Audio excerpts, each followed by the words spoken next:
ನನ್ನ ಮದುವೆಯಾಗಿ 4 ವರ್ಷಗಳು ಕಳೆದಿದ್ದವು. ಸಮಯವು ತುಂಬಾ ವಿಚಿತ್ರವಾದುದು. ಕೆಲವು ಕ್ಷಣಗಳು ಹೇಗಿರುತ್ತವೆ ಎಂದರೆ ಅವು ವರ್ಷಗಳಂತೆ ಭಾರವಾಗಿರುತ್ತವೆ ಮತ್ತು ಕೆಲವು ವರ್ಷಗಳು ಕೆಲವು ಕ್ಷಣಗಳಂತೆ ಕಳೆದು ಹೋಗುತ್ತವೆ. ಈ 4 ವರ್ಷಗಳಲ್ಲಿ ನಾನು ಬಹಳಷ್ಟು ಕಲಿತೆ, ಸಾಕಷ್ಟು ಸಹಿಸಿಕೊಂಡೆ ಮತ್ತು ನಾನು ಊಹಿಸದಿದ್ದಂತಹ ಮುಖಗಳನ್ನು ನೋಡಿದೆ. ನಾನು ತವರು ಮನೆಗೆ ಹೋದಾಗಲೆಲ್ಲ ನನ್ನ ಅತ್ತಿಗೆ ಭಾಭಿ ನಾನು ಅತಿಥಿಯಲ್ಲ, ಅವರ ಸ್ವಂತ ತಂಗಿ ಎಂಬಂತೆ ಸ್ವಾಗತಿಸುತ್ತಿದ್ದರು. ಕೈಯಲ್ಲಿ ಚಹಾದ ಕಪ್ ಜೊತೆಗೆ ನನಗೆ ಇಷ್ಟವಾಗುವ ತಿಂಡಿಗಳನ್ನು ಮಾಡಿ ಇಡುತ್ತಿದ್ದರು. ನನ್ನ ವಸ್ತುಗಳು ಮತ್ತು ನನ್ನ ವಿಶ್ರಾಂತಿಯ ಬಗ್ಗೆ ಸಂಪೂರ್ಣ ಕಾಳಜಿ ವಹಿಸುತ್ತಿದ್ದರು. ನಾನು ರಾತ್ರಿ ತಡವಾಗಿ ಮಲಗಿದರೆ ನನಗಾಗಿ ಮನೆಯಲ್ಲಿ ಶಾಂತ ವಾತಾವರಣವನ್ನು ಸೃಷ್ಟಿಸುತ್ತಿದ್ದರು. ಅತ್ತಿಗೆ ಕೇವಲ ನನ್ನನ್ನು ಗೌರವಿಸುವುದು ಮಾತ್ರವಲ್ಲ, ಅಮ್ಮನನ್ನು ತುಂಬಾ ಚೆನ್ನಾಗಿ ನೋಡಿಕೊಳ್ಳುತ್ತಾರೆ ಎಂದು ನನಗೆ ಯಾವಾಗಲೂ ಅನ್ನಿಸುತ್ತಿತ್ತು. ನನ್ನ ಅಮ್ಮ ದೇವಕಿ. ಆ ಮಹಿಳೆ ಒಬ್ಬಂಟಿಯಾಗಿ ನಮ್ಮನ್ನು ಜೀವನದ ಬಿರುಗಾಳಿಗಳಿಂದ ರಕ್ಷಿಸಿ ಬೆಳೆಸಿದರು. ತಂದೆಯ ಮರಣದ ನಂತರ ಅವರು ಕುಗ್ಗಿ ಹೋದರು, ಆದರೆ ನಮ್ಮ ಮುಂದೆ ಎಂದಿಗೂ ದುರ್ಬಲರಾಗಲಿಲ್ಲ. ಹೊಲಿಗೆ ಯಂತ್ರ ಅವರ ಕೋಣೆಯ ಕಾಯಂ ಭಾಗವಾಗಿತ್ತು. ಬೆಳಿಗ್ಗೆ ಬೇಗ ಏಳುವುದು, ತಿಂಡಿ ಮಾಡುವುದು, ನಮ್ಮನ್ನು ತಯಾರು ಮಾಡುವುದು, ಶಾಲೆಗೆ ಕಳುಹಿಸುವುದು ಮತ್ತು ನಂತರ ದಿನವಿಡೀ ಹೊಲಿಗೆಯಲ್ಲಿ ತೊಡಗಿಕೊಳ್ಳುವುದು ಅವರ ದಿನಚರಿಯಾಗಿತ್ತು. ಅವರ ಕೈಯಲ್ಲಿ ಯಾವಾಗಲೂ ಸೂಜಿ ದಾರವೇ ಕಾಣುತ್ತಿತ್ತು. ಅಮ್ಮನೂ ಒಬ್ಬ ಮಹಿಳೆ, ಅವರಿಗೂ ಸುಸ್ತಾಗುವುದಿಲ್ಲವೇ ಎಂದು ನಾನು ಹಲವು ಬಾರಿ ಯೋಚಿಸಿದ್ದೇನೆ. ಆದರೆ ಅವರ ಮುಖದಲ್ಲಿ ಆಯಾಸದ ಬದಲು ಧೈರ್ಯ ಕಾಣುತ್ತಿತ್ತು. ನಾನು ಮತ್ತು ನನ್ನ ಅಣ್ಣ ಇಬ್ಬರು ಅವರ ಪ್ರಪಂಚವಾಗಿದ್ದೆವು. ಮಗನಾಗಲಿ ಮಗಳಾಗಲಿ ಇಬ್ಬರೂ ಸಮಾನ ಎಂದು ಅಮ್ಮ ಯಾವಾಗಲೂ ಹೇಳುತ್ತಿದ್ದರು. ನನ್ನ ಪಾಲಿಗೆ ನೀವಿಬ್ಬರೂ ಒಂದೇ ಎಂದು ಹೇಳುತ್ತಾ ಅಮ್ಮ ಎಂದಿಗೂ ಅಣ್ಣ ಮತ್ತು ನನ್ನಲ್ಲಿ ಭೇದಭಾವ ಮಾಡಲಿಲ್ಲ. ಅಣ್ಣನಿಗೆ ಓದಿಸಿದರು ಮತ್ತು ಹುಡುಗಿಯನ್ನು ಸ್ವಾವಲಂಬಿಯನ್ನಾಗಿ ಮಾಡಲು ಅಗತ್ಯವಿರುವ ಎಲ್ಲವನ್ನೂ ನನಗೂ ಕಲಿಸಿದರು. ಹೊಲಿಗೆ, ಕಸೂತಿ, ಮಾತನಾಡುವ ರೀತಿ ಎಲ್ಲವನ್ನೂ ಕಲಿಸಿದರು. ಅಮ್ಮ ನನಗೆ ಸ್ವಾವಲಂಬನೆಯನ್ನು ಕಲಿಸಿದರು. ನನಗೆ ಮದುವೆಯಾದಾಗ ಅಮ್ಮನ ಕಣ್ಣಲ್ಲಿ ನೀರಿತ್ತು ಮತ್ತು ಮುಖದಲ್ಲಿ ನಗು ಕೂಡ ಇತ್ತು. ನಾನು ಹೋದ ನಂತರ ನಾನು ಅವರನ್ನು ಭೇಟಿಯಾಗಲು ಹೋದಾಗಲೆಲ್ಲ ಅವರು ನನ್ನನ್ನು ಅಪ್ಪಿಕೊಂಡು ಹೇಳುತ್ತಿದ್ದರು, ಮಗಳೇ, ಮನೆಯಲ್ಲಿ ಖುಷಿಯಾಗಿರು.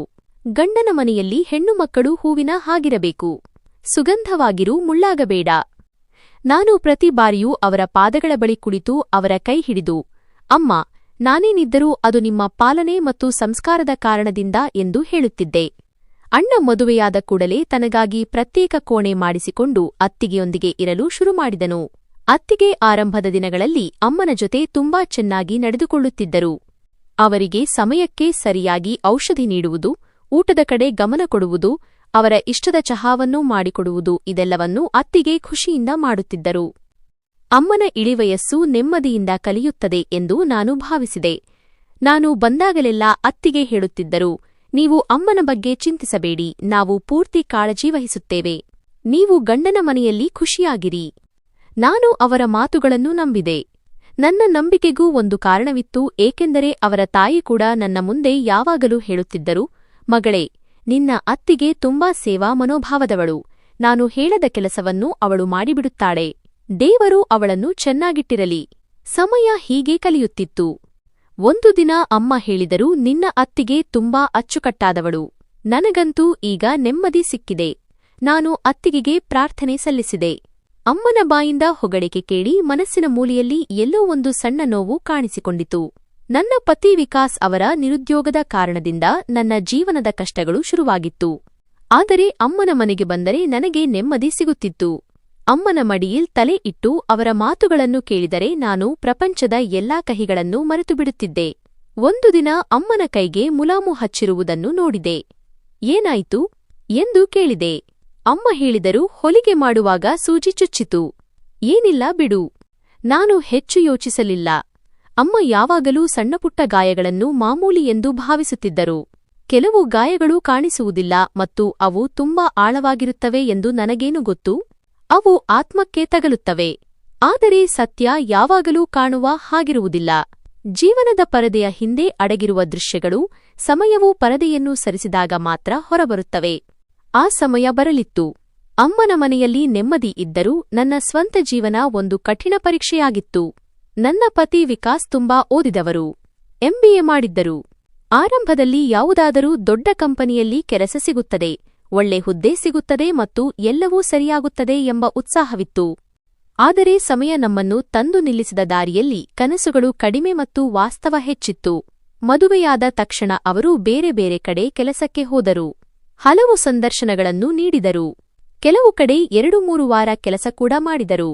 ಆದರೆ ಒಂದು ಕಂಪನಿ ಮುಚ್ಚಿಹೋಯಿತು ಅಥವಾ ಸಂಬಳ ಸಮಯಕ್ಕೆ ಸಿಗಲಿಲ್ಲ.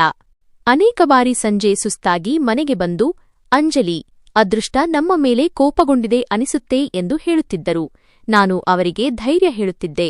ನೀವು ಕಷ್ಟಪಡುತ್ತೀರಿ, ದೇವರು ಖಂಡಿತ ಒಳ್ಳೆಯದು ಮಾಡುತ್ತಾನೆ. ಆದರೆ ನನ್ನ ಆ ಮಾತುಗಳಿಂದ ಅಡುಗೆ ಮನೆಯ ಒಲೆ ಉರಿಯುತ್ತಿರಲಿಲ್ಲ. ಗಂಡನ ಬಳಿ ಕೆಲಸ ಇಲ್ಲದಿದ್ದಾಗ ನಾನು ಹೊಲಿಗೆ ಕೆಲಸ ಮಾಡಿ ಸ್ವಲ್ಪ ಹಣ ಕೂಡಿಸುತ್ತಿದ್ದೆ. ಅಮ್ಮ ಕೆಲವೊಮ್ಮೆ ಏನಾದರೂ ಕೊಡುತ್ತಿದ್ದರು. ಆದರೆ ನಾನು ಪದೇ ಪದೇ ಅವರ ಬಾಗಿಲಿಗೆ ಹೋಗಲು ಸಾಧ್ಯವಿರಲಿಲ್ಲ.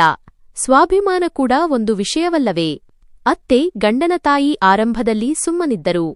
ಅವರಿಗೂ ಇದು ಕೆಲವು ದಿನಗಳ ಮಾತು ಎಂದು ಅನಿಸಿತ್ತು. ಆದರೆ ತಿಂಗಳುಗಳು ಕಳೆದಂತೆ ಅವರ ಮಾತನಾಡುವ ರೀತಿ ಬದಲಾಗತೊಡಗಿತು.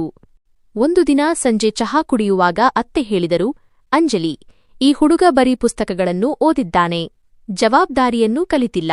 ನಾವು ಎಲ್ಲಿಯವರೆಗೆ ಇವರ ಹೊರೆಯನ್ನು ಹೊರಬೇಕು? ನಾನು ಮಾತನ್ನು ಬದಲಿಸಲು ಪ್ರಯತ್ನಿಸಿದೆ, ಆದರೆ ನನ್ನ ಪತಿ ಅದನ್ನು ಕೇಳಿಸಿಕೊಂಡಿದ್ದರು. ಅವರು ಸುಮ್ಮನಾದರು, ಆದರೆ ಅವರು ಒಳಗೊಳಗೆ ಮುರಿದು ಹೋಗಿದ್ದಾರೆ ಎಂದು ನನಗೆ ತಿಳಿದಿತ್ತು. ಮಾರನೇ ದಿನ ಅತ್ತೆ ನೇರವಾಗಿಯೇ ಹೇಳಿದರು, ಅಂಜಲಿ ಮಗಳೇ, ನಾವು ಈಗ ನಿಮ್ಮಿಬ್ಬರ ಖರ್ಚು ವೆಚ್ಚಗಳನ್ನು ಭರಿಸಲು ಸಾಧ್ಯವಿಲ್ಲ. ನಮ್ಮ ಜೀವನ ನಿರ್ವಹಣೆಯೇ ಕಷ್ಟವಾಗುತ್ತಿದೆ. ಈಗ ನೀವು ಬೇರೆ ವ್ಯವಸ್ಥೆ ಮಾಡಿಕೊಳ್ಳಿ. ಇದನ್ನು ಕೇಳಿ ಯಾರೋ ನನ್ನ ಬೆನ್ನುಮೂಳೆಗೆ ಹೊಡೆದಂತೆ ಭಾಸವಾಯಿತು. ಒಂದು ಕ್ಷಣ ಏನು ಹೇಳಬೇಕೆಂದು ತಿಳಿಯಲಿಲ್ಲ. ಪತಿ ತಲೆ ತಗ್ಗಿಸಿದರು ಮತ್ತು ನಾನು ಕೋಣೆಗೆ ಬಂದು ಸುಮ್ಮನೆ ಕುಳಿತೆ. 2 ದಿನಗಳ ನಂತರ ನಾವು ಸಾಮಾನು ಕಟ್ಟಿದೆವು. ಕೆಲವು ಬಟ್ಟೆಗಳು, ಸ್ವಲ್ಪ ಪಾತ್ರೆಗಳು ಮತ್ತು ಒಂದು ಹಳೆಯ ರಗ್ಗು. ಪತಿ ತಮಗೆ ತಿಳಿದವರ ಮೂಲಕ ಬಾಡಿಗೆಗೆ ಒಂದು ಚಿಕ್ಕ ಕೋಣೆಯನ್ನು ಹುಡುಕಿದರು. 3ನೇ ಮಹಡಿಯಲ್ಲಿ ಒಂದು ಹಳೆಯ ಫ್ಲಾಟ್. ಒಳಗೆ ಹೋದರೆ ನೋಡಿದೆವು, ಒಂದು ಬಲ್ಬ್ ಕೂಡ ಇರಲಿಲ್ಲ. ಗೋಡೆಗಳಲ್ಲಿ ತೇವಾಂಶವಿತ್ತು. ನೆಲದ ಮೇಲೆ ಸೋರಿಕೆಯ ಕಲೆಗಳಿದ್ದವು.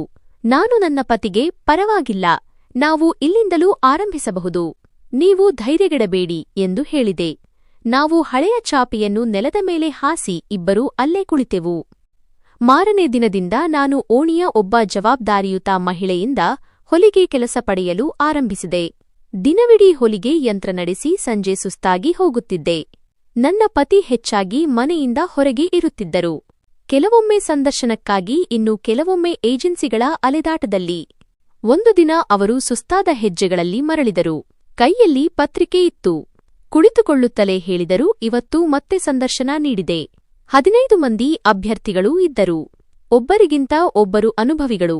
ನಾನು ಹೇಳಿದೆ, ಬಹುಶಃ ಇಂದು ನಿಮ್ಮ ಸರದಿ ಬರಬಹುದು, ನೋಡೋಣ ಎಂದು ಅವರ ಧೈರ್ಯ ಹೆಚ್ಚಿಸಿದೆ. ಒಂದು ದಿನ ಖಂಡಿತ ಬರುತ್ತದೆ. ದೇವರು ಕಾರಣವಿಲ್ಲದೆ ಯಾರ ಪರೀಕ್ಷೆಯನ್ನು ತೆಗೆದುಕೊಳ್ಳುವುದಿಲ್ಲ. ನಾನು ಎಂದಿಗೂ ದೂರು ನೀಡಲಿಲ್ಲ, ನನ್ನ ಅಮ್ಮನಿಗಾಗಲಿ ಅಥವಾ ನನ್ನ ಪತಿಗಾಗಲಿ.